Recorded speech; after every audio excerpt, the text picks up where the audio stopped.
Suddenly the sea level around the world started rising. Cities and land were quickly flooded and huge waves hit many places, but no one knew what caused it. The water was so powerful that even mountains seemed to shake. It felt like the entire planet was being hit by a massive flood and tsunami disaster at the same time. But our hero all this time was sleeping so soundly that he did not hear anything, and only the ringing of the alarm clock could wake him up. He felt very badly, his head was just glowing with pain. Our protagonist's name was Sway, and he was to be blamed for it. He had made this mistake again, even though he had promised himself many times not to. No matter how important a client is, you do not need to drink so much with him. After all, it was more important to get a deal or not how much alcohol he put into himself and the client. The next day's hangover was terrible, and he had to go to work in such a state. Sway was about to put on his house slippers as usual when suddenly he put on his wet slippers and walked straight into the water. He did not expect this, and the only logical explanation was that he had drunkenly left the tap running yesterday and flooded his apartment. But after checking all the taps, it turned out that everything was fine with them and with the pipes too. Now this whole situation became really strange because he lived on the top floor and from above none of the neighbors could flood him. Fortunately, he did not have anything valuable in his apartment anyway, so Sway decided to just air out the place first and deal with everything else after work. He opened the curtains to let in the sunlight and just froze in surprise. Outside the window, instead of the usual view of a busy city and thousands of people rushing about their business, there was seawater with waves. No matter where he looked, it was everywhere, and only all sorts of floating debris floated on its surface. Sway simply could not believe his eyes. How was this even possible? The only thing visible from under the water were the tops of the tallest buildings in his city. Everything else was buried in the blue abyss. It was so hard to believe that at first Sway thought he was just seeing hallucinations after last night's drinking. Unfortunately, these hallucinations were very persistent and were not going anywhere. No matter how much our hero closed his eyes, the view outside the window did not change a bit. The realization of the reality of what was happening hit him like lightning. He jumped away from the window in horror. This is not a hallucination or a dream now. This is the cruel reality in which he lives. Everything fell into place, and it became immediately clear why the entire floor of his apartment was in water. But still the question remained, could Sway have gotten so drunk yesterday that he did not notice that the whole city had gone underwater? The first thing that came to his mind was to look for other survivors. Maybe some of his neighbors were still in their apartments and could tell him what had happened. Sway went to the first door along the hallway and started knocking, asking if anyone was home. No one answered, but he kept knocking, demanding a response. Suddenly the door opened on its own, all because it was simply unlocked. Inside he was greeted by chaos and scattered things. Apparently his neighbors were packing in a hurry. There were no people inside, and the dog which always prevented our hero from sleeping with its barking and howling was also gone. It felt like this room had been abandoned long ago. Still, Sway thought it was strange that it was the first time in the history of their city to be hit by such a massive flood in just one night. Judging by the scattered belongings and the state in which everything was left, the neighbors, as soon as they heard about what was happening, immediately rushed desperately to escape, throwing everything over and forgetting to close the door. And it turns out that only our hero, because of the fact that he was sleeping rough after a drunken binge, remained the only one in the whole building while the others fled to a safer place. Although if you take a closer look and think about it, that cannot be the case. Even if they escaped yesterday, how could there be such a thick layer of dust here, and the food could not have spoiled so quickly?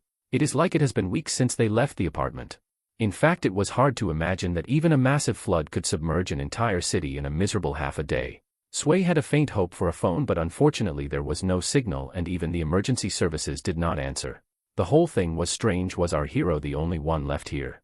Well, even if he was not going to give up. Even if he had no idea what had happened, he was not going to do nothing. First he had to find out if there was any way out. Of course the elevator did not work, and as it turned out the stairs were flooded too. The water had gotten all the way to the top floor. It was cold to the touch and seemed lifeless at first glance.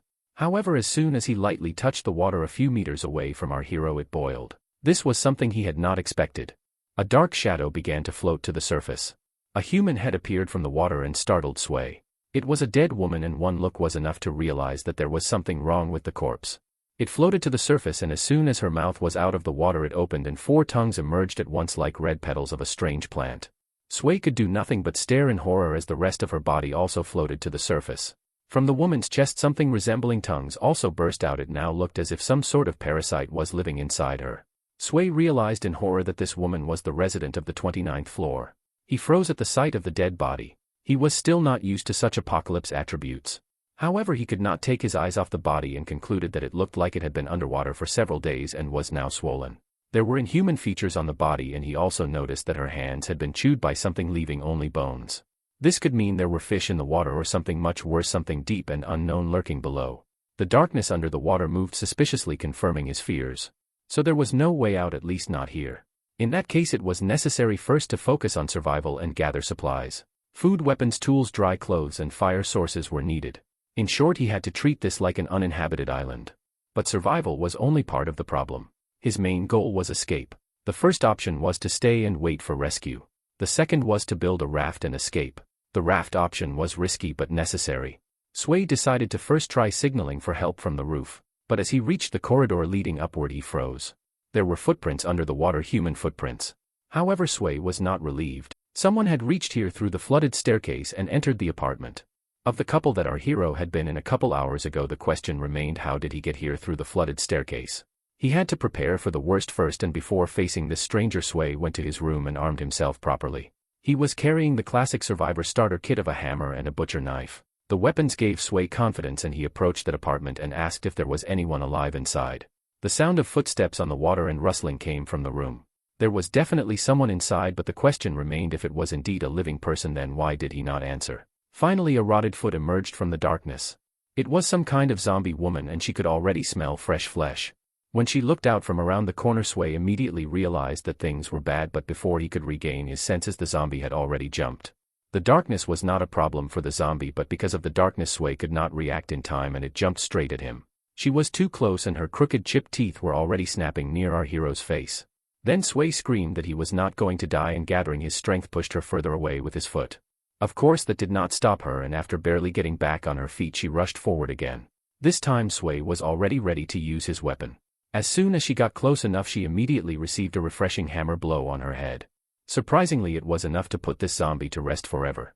Sui was unpleasantly surprised by the fact that there were zombies in the world and wondered if it could be due to the mutation caused by the flood.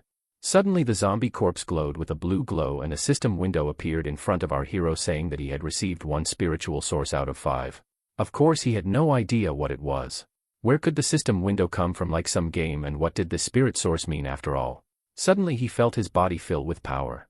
Even the hammer in his hand became lighter. He himself was now glowing with the blue light that the dead zombie had glowed with a moment ago. Sui had the feeling that something had been absorbed into him. Had he earned a unit of the spirit source for killing the zombie? Apparently the spirit source had an effect on his body, as the spot he had bruised during the battle no longer hurt. Moreover, all the fatigue was gone, and Sui felt a kind of surge of energy. Even his strength had increased. Now he had to figure out what to do with the zombie corpse. He could not just leave it lying there in case it would come to life again at night. The solution came naturally. He decided to feed that shadow floating near the exit, so he took the zombie by the leg and dragged it away. It seems the world has become a very different place, and it is a world he will have to survive in. The Walking Dead, mysterious abilities, an unknown spirit source, and who knows what else. There was no way to explain what was happening in terms of common sense. It was unknown whether the changes that happened to this woman were accidental or imminent, but if all the corpses in the neighborhood looked like her now, then the city must have become an extremely dangerous place. After all, it was even hard to imagine how many people had died in the flood, probably millions. In that case, it was not even a place that was safe. It was necessary to go out to rescuers as soon as possible. Sui climbed out onto the roof and gathered a pile of trash for the fire.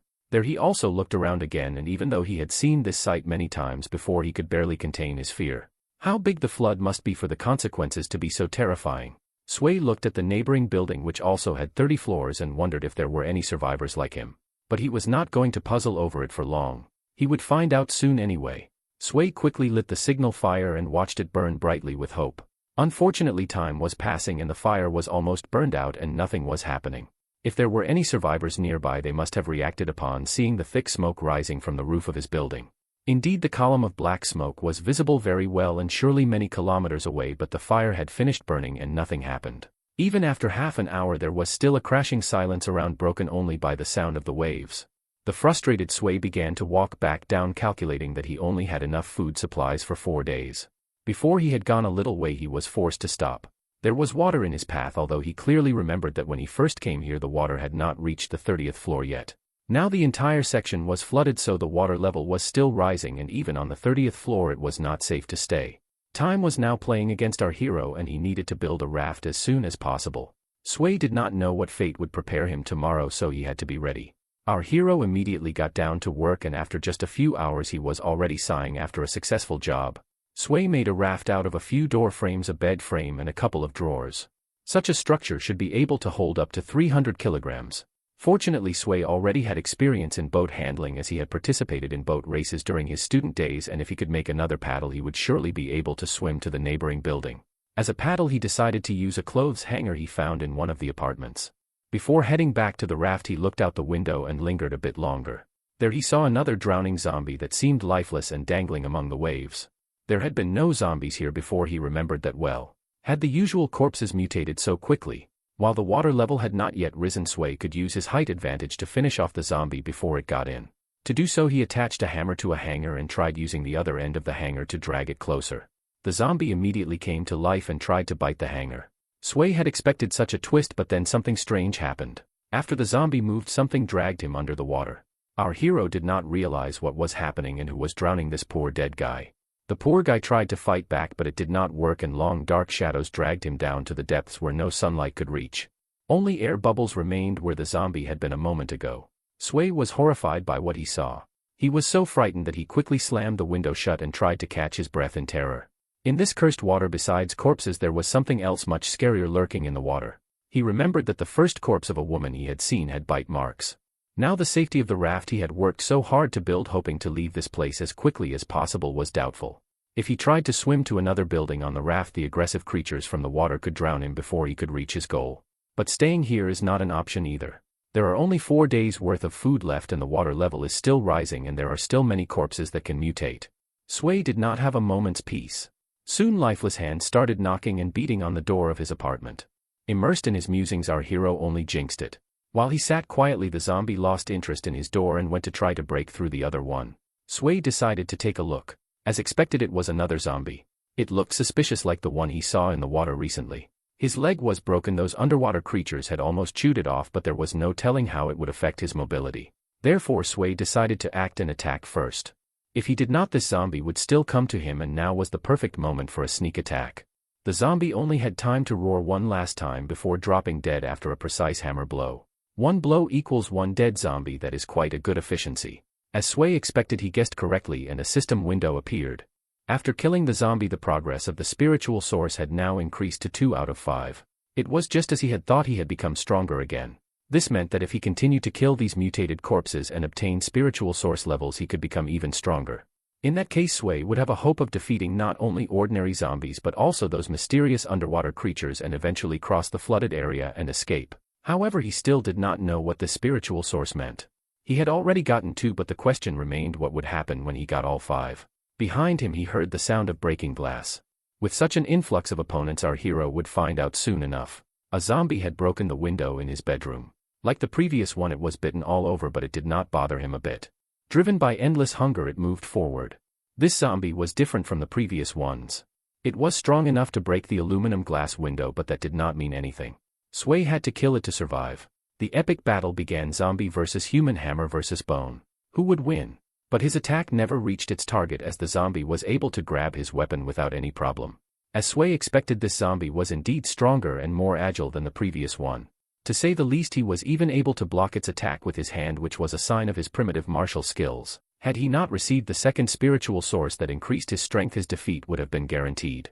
Fortunately, as long as he felt that he could fight the zombie on equal footing, that meant he had a chance of winning. But it only seemed that way. In the next moment he had already given the zombie a leg kick. In Sway's opinion, this should have been enough to at least make the zombie retreat, but it did not work at all. The zombie stared at his leg disdainfully, as if asking what the hell he was going to do. Sway's plan was doomed to failure from the beginning, because he did not take into account that zombies were not afraid of pain and such kicks did not hurt them at all. Unfortunately, Sway did not have this ability and he could feel the pain perfectly. In the next instant the zombie sent him flying, with its kick hitting the closet with force. Our hero shattered the closet lying under the pile of clothes. Sway coughed and breathed heavily. The damage from the blow was worse than he could have imagined. The pain was so intense that he thought the zombie had broken several of his ribs. But the worst part was that it was far from over. He was hurt and still weak, and the zombie kept coming. Was this really the end and he was going to die like this? It was as if time had slowed down. Sway did not want to die at all. Not too long ago he was able to get a good job and his life was finally starting to get better. In addition, it looked like he was one of the few lucky ones to survive this disaster. It would be a great shame to die for nothing. At that moment our hero made a firm decision. He had to stay alive at all costs. Although the zombie was stronger than him, Sway still had a well-functioning brain which he decided to take advantage of. Grabbing his clothes, our hero froze, waiting for the zombie to fall into his trap. Millions of years of evolution for one moment. As soon as the zombie stepped on the cloth, Sway put his plan into action. Unexpectedly, the zombie lost its balance and started to fall. For our hero, this was a chance. He immediately rushed at the zombie with a hammer in his hands. Fortunately, hammer blows, unlike kicks, very rarely failed. Just one blow was enough to make the zombie fall to the ground, and this time it looked like it was really dead. Once it was over, Sway could finally exhale a sigh of relief. He was able to survive, and that was the most important thing. For killing the zombie, he had obtained another spirit source, and now he only had 2 more to obtain.